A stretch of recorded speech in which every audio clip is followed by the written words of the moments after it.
ay may pasalubong day ko, may ihatag guys na wildflour. Wow, patikim na ako ng wildflour. Ang hatag day ani ang kliyente ni Sir Paul.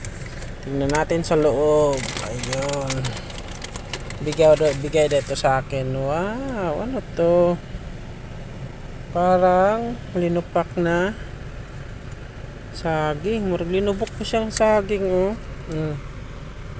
Ano, usa.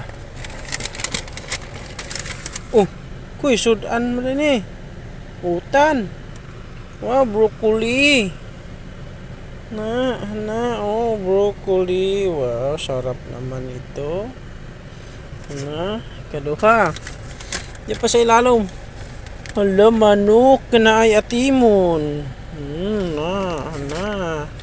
Manok siya na ay atimon. Wow, sarap naman.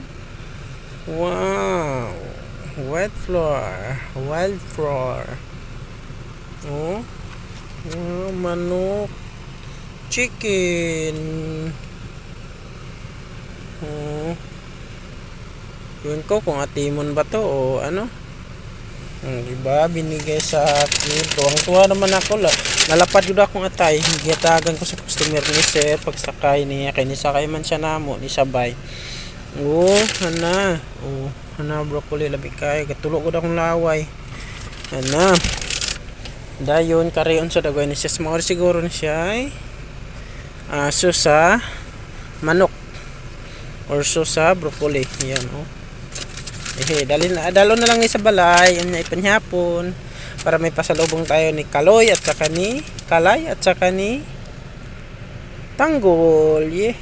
Wildflour in Rockwell.